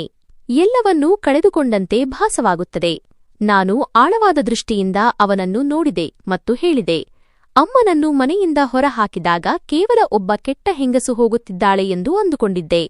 ಆದರೆ ವಾಸ್ತವವಾಗಿ ನೀನು ನಿನ್ನ ಬೇರನ್ನೇ ಕತ್ತರಿಸಿಕೊಳ್ಳುತ್ತಿದ್ದೆ. ಯಾವ ತಂದೆ ತಾಯಿಯನ್ನು ಬಿಡುತ್ತೇವೆಯೋ ಅವರೇ ನಮ್ಮನ್ನು ಜೋಡಿಸುತ್ತಾರೆ ಮತ್ತು ಅವರ ಜೊತೆ ನಿನ್ನ ಅದೃಷ್ಟವೂ ಹೊರಟುಹೋಯಿತು. ಅವನು ಮೆಲ್ಲನೆ ಹೇಳಿದನು, ನನಗೆ ನನ್ನ ತಪ್ಪಿನ ಅರಿವಾಗಿದೆ ಮತ್ತು ಬಹುಶಃ ಇದೇ ನನಗೆ ಸಿಕ್ಕ ಶಿಕ್ಷೆ. ನಾನು ಉತ್ತರಿಸಿದೆ, ಶಿಕ್ಷೆಯನ್ನು ಸಮಯ ನೀಡುತ್ತದೆ ಮತ್ತು ಸಮಯವೇ ಕ್ಷಮಿಸುತ್ತದೆ. ನನ್ನ ಕಡೆಯಿಂದ ಕ್ಷಮೆಯಿದೆ. ಆದರೆ ನೀನು ಅಮ್ಮನ ಪಾದದ ಧೂಳನ್ನು ಇನ್ನು ಎಂದಿಗೂ ಪಡೆಯಲಾರೆ. ನಾನು ತಿರುಗಿ ನನ್ನ ಸ್ಟಾಲ್ ಕಡೆಗೆ ನಡೆದೆ. ಹಿಂದಿನಿಂದ ಯಾವುದೇ ಶಬ್ದ ಬರಲಿಲ್ಲ. ಸಮಯ ಅವನಿಗೆ ಎಲ್ಲವನ್ನೂ ಕಲಿಸಿದೆ ಎಂದು ನನಗೆ ತಿಳಿದಿತ್ತು. ವೃದ್ಧಾಶ್ರಮದಲ್ಲಿ ದೇವಕಿ ಆಶ್ರಯ ಸಂಪೂರ್ಣವಾಗಿ ನಿರ್ಮಾಣವಾಗಿತ್ತು. ಅದರ ಒಂದು ಸಮಾರೋಪ ಸಮಾರಂಭವನ್ನು ಏರ್ಪಡಿಸಲಾಗಿತ್ತು. ಅದರಲ್ಲಿ ನಗರದ ಪ್ರಮುಖರು ಬಂದಿದ್ದರು. ನಾನು ಅಮ್ಮನ ಒಂದು ದೊಡ್ಡ ಫೋಟೋವನ್ನು ಮಧ್ಯದ ಗೋಡೆಯ ಮೇಲೆ ಹಾಕಿಸಿದೆ ಮತ್ತು ಅದರ ಕೆಳಗೆ ಬರೆಸಿದೆ, ಯಾರು ಕೊಟ್ಟರೋ ಎಂದಿಗೂ ಹಿಂತಿರುಗಿ ಕೇಳಲಿಲ್ಲ, ಯಾರು ಸಹಿಸಿಕೊಂಡರೋ ಎಂದಿಗೂ ದೂರು ನೀಡಲಿಲ್ಲ. ಇದು ತಮ್ಮ ಮಗಳಿಗೆ ಜಗತ್ತಿನ ಅತ್ಯಂತ ಅಮೂಲ್ಯವಾದ ಆಸ್ತಿಯನ್ನು ನೀಡಿದ ಎಲ್ಲರ ಹೆಸರಿಗೆ ಸಾಹಸ. ನಾನು ಮೌನವಾಗಿ ಆ ಫೋಟೋವನ್ನು ನೋಡಿದೆ. ಕಣ್ಣುಗಳು ತೇವವಾಗಿದ್ದವು, ಆದರೆ ಮನಸ್ಸು ಗಟ್ಟಿಯಾಗಿತ್ತು. ಜೀವನ ನನಗೆ ಬಹಳಷ್ಟು ತೋರಿಸಿತು. ಆದರೆ ನನ್ನ ತಾಯಿ ನನಗೆ ಕಲಿಸಿದರು ಏನೆಂದರೆ ದುಃಖಕ್ಕೆ ಹೆದರಬಾರದು. ಅದನ್ನು ಒಂದು ಅವಕಾಶವೆಂದು ಭಾವಿಸು ಎಂದು. ಮತ್ತು ನಾನು ಆ ಶಿಕ್ಷಣವನ್ನು ನನ್ನ ಇಡೀ ಜೀವನದಲ್ಲಿ ಅಳವಡಿಸಿಕೊಂಡೆ. ಇಂದು ನಾನು ಒಂಟಿಯಾಗಿರಲಿಲ್ಲ. ನನ್ನ ಪತಿ ಇದ್ದರು. ನನ್ನ ಫ್ಯಾಕ್ಟರಿ ಇತ್ತು.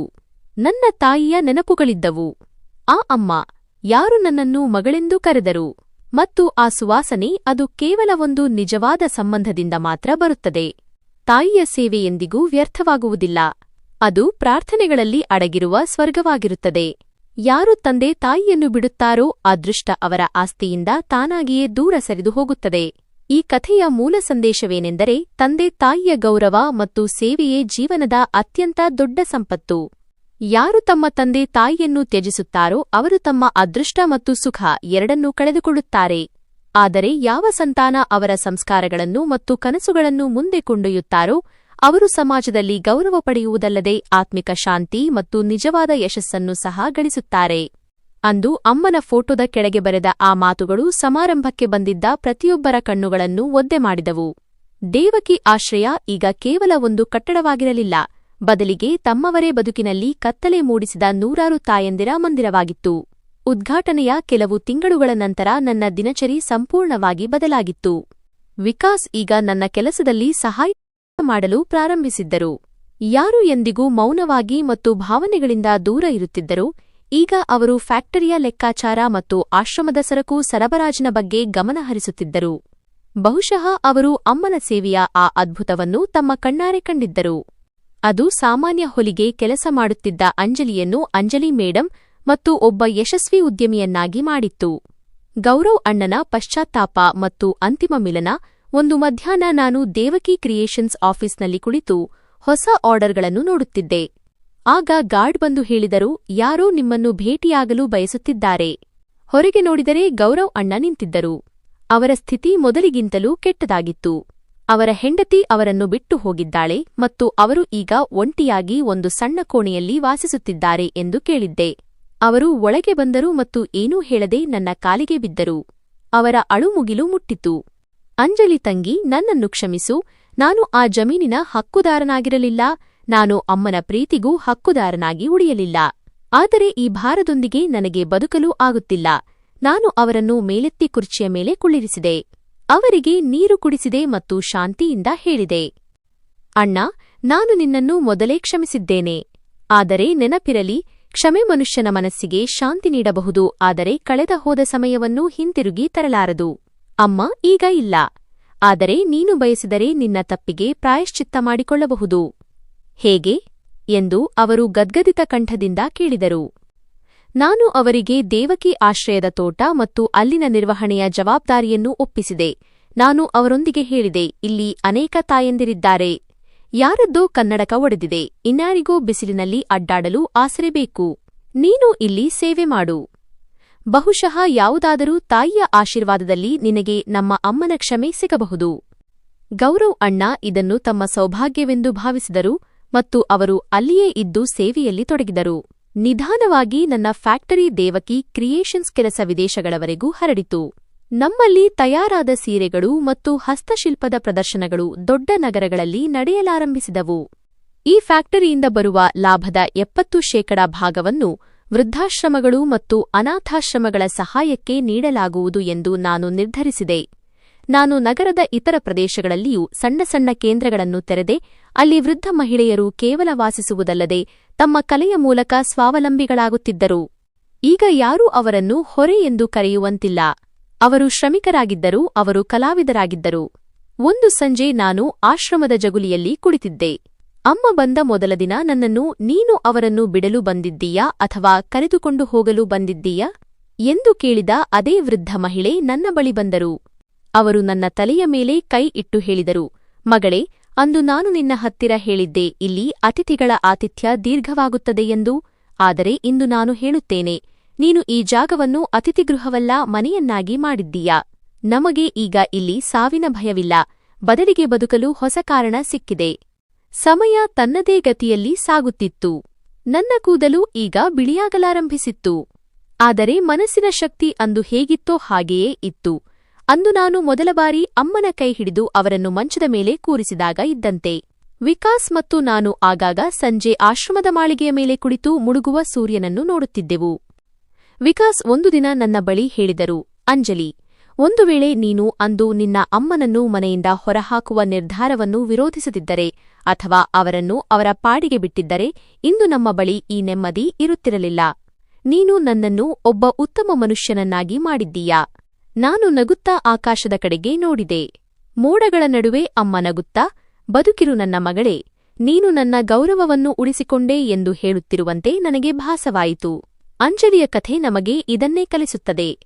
ತಂದೆ ತಾಯಿ ಎಂಬುದು ಕೇವಲ ಒಂದು ಸಂಬಂಧವಲ್ಲ, ಅದು ನಮ್ಮ ಹಣೆಬರಹದ ಕಟ್ಟಡ ನಿಂತಿರುವ ತಳಹದಿಯಾಗಿದೆ.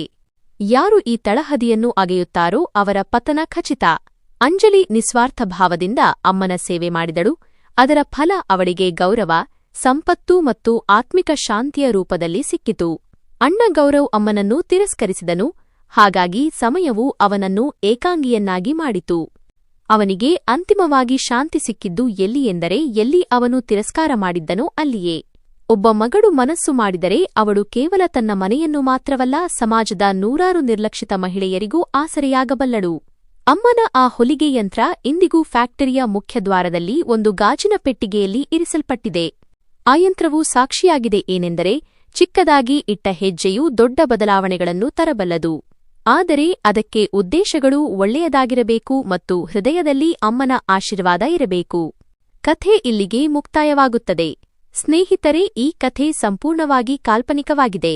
ಇದರಲ್ಲಿ ತೋರಿಸಲಾದ ಎಲ್ಲಾ ಪಾತ್ರಗಳು, ಸ್ಥಳಗಳು, ಘಟನೆಗಳು ಮತ್ತು ಸಂಭಾಷಣೆಗಳು ಕೇವಲ ಮನರಂಜನೆ ಮತ್ತು ಪ್ರೇರಣೆಯ ಉದ್ದೇಶಕ್ಕಾಗಿ ಮಾತ್ರ. ಯಾವುದೇ ಜೀವಂತ ಅಥವಾ ಮೃತ ವ್ಯಕ್ತಿ, ನೈಜ ಕುಟುಂಬ ಅಥವಾ ಘಟನೆಯೊಂದಿಗೆ ಯಾವುದೇ ಹೋಲಿಕೆ ಇದ್ದರೆ ಅದು ಕೇವಲ ಕಾಕತಾಳೀಯವಾಗಿದೆ. ನಮ್ಮ ಉದ್ದೇಶವು ಯಾವುದೇ ಸಮಾಜ, ವರ್ಗ, ಮಹಿಳೆ ಅಥವಾ ಕುಟುಂಬದ ಭಾವನೆಗಳನ್ನು ನೋಯಿಸುವುದಲ್ಲ. ಹೌದು ಸ್ನೇಹಿತರೆ, ನಮ್ಮ ಇಂದಿನ ಈ ಕಥೆ ನಿಮಗೆ ಹೇಗೆ ಅನ್ನಿಸಿತು ಎಂದು ಕಾಮೆಂಟ್ ಮಾಡಿ ಖಂಡಿತ ತಿಳಿಸಿ. ಮತ್ತು ಇಂತಹದೇ ಕಥೆಗಳನ್ನು ಕೇಳಲು ನೀವು ನಮ್ಮ ಚಾನೆಲ್ ಅನ್ನು ಸಬ್ಸ್ಕ್ರೈಬ್ ಮಾಡಿ ಮತ್ತು ನಮ್ಮ ಈ ಕಥೆಗೆ ಒಂದು ಲೈಕ್ ಕೂಡ ನೀಡಿ, ಜೊತೆಗೆ ಶೇರ್ ಕೂಡ ಮಾಡಿ. ಮತ್ತು ಹೌದು ಸ್ನೇಹಿತರೆ, ನೀವು ಈ ಕಥೆಯನ್ನು ಯಾವ ನಗರದಿಂದ ಕೇಳುತ್ತಿದ್ದೀರಿ ಅದನ್ನು ಕಾಮೆಂಟ್ ಮಾಡಿ ನಿಮ್ಮ ನಗರದ ಹೆಸರನ್ನು ಖಂಡಿತ ತಿಳಿಸಿ. ಧನ್ಯವಾದಗಳು.